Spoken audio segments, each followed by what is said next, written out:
तीन दोस्त थे। तीनों दोस्त एक ही साथ पढ़े लिखे, एक ही साथ बड़े हुए, एक ही माहौल में रहे। तीनों दोस्त की परसेप्शन काफी मिलती जुलती थी।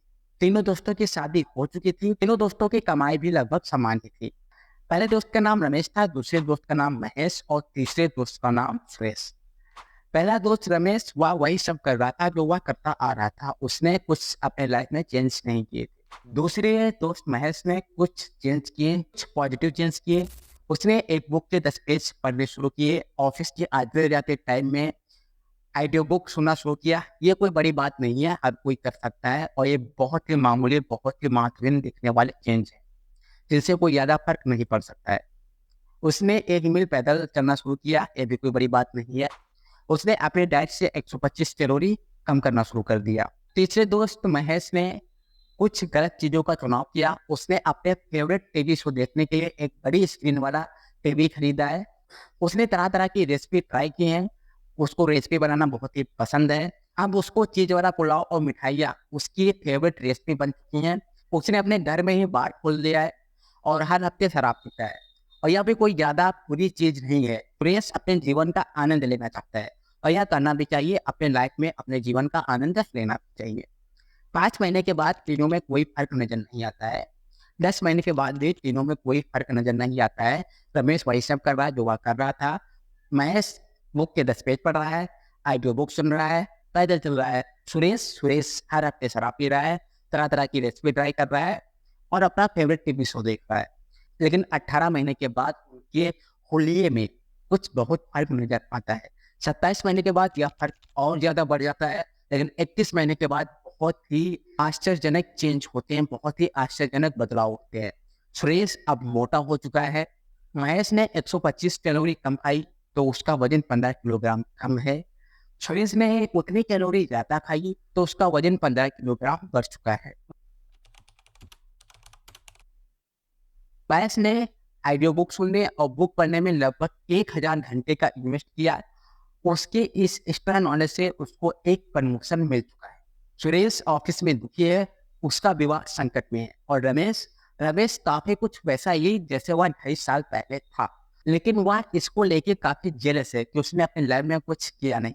तो आप लोग देख सकते हैं कि छोटे छोटे बदलाव करके, छोटे छोटे मामूली महत्वहीन दिखने वाले चेंज करके तीनों दोस्तों में क्या फर्क नजर आया है। दो छोटे बदलाव हमें बिल्कुल मामूली दिखते हैं, बिल्कुल महत्वहीन दिखते हैं, उनसे हम बड़े बदलाव कर सकते हैं बशर्ते हम उनको कंटिन्यू रखें। और रही बात सुरेश की, तो सुरेश के इन छोटे बदलाव से उसके जीवन पर क्या प्रभाव पड़ा और उसकी दशा यह हुई कैसे, हम लोग इसको डिटेल में समझते हैं। देखिए, सुरेश को रेसिपी बहुत ही पसंद थी। वह तरह तरह की रेसिपी ट्राई करता रहता था, खुद बनाता था और परिवार वालों को भी खिलाता था।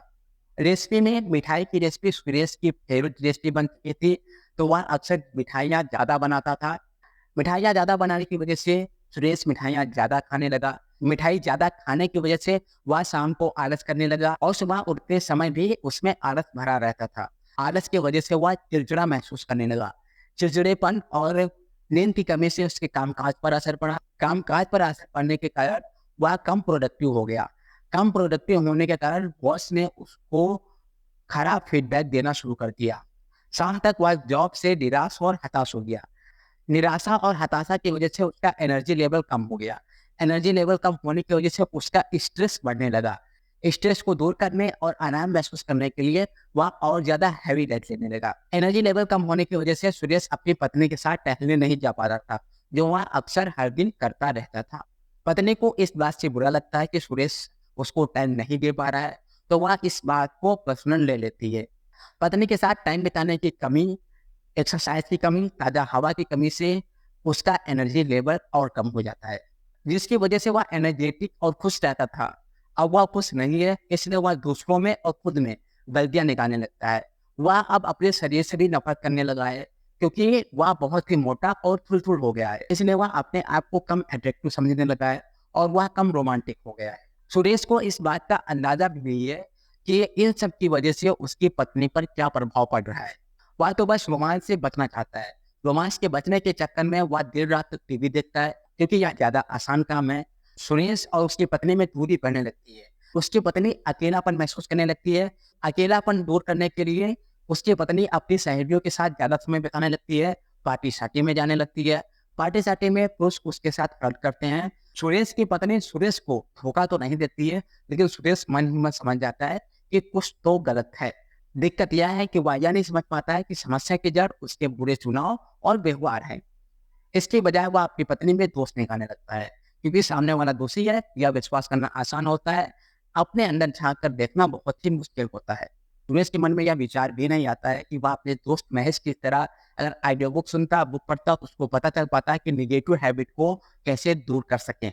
और सुरेश के लिए दुर्भाग्यपूर्ण यह था कि उसके हर दिन छोटे-छोटे चुनाव से जो लहर उठी, वह उसके जीवन के हर क्षेत्र में तबाही का सैलाब ले आई। वीडियो पसंद आया हो तो वीडियो को लाइक करिए, चैनल को सब्सक्राइब कर लीजिए, कमेंट बॉक्स में अपनी राय ज़रूर दीजिए। वीडियो देखने के लिए बहुत-बहुत धन्यवाद।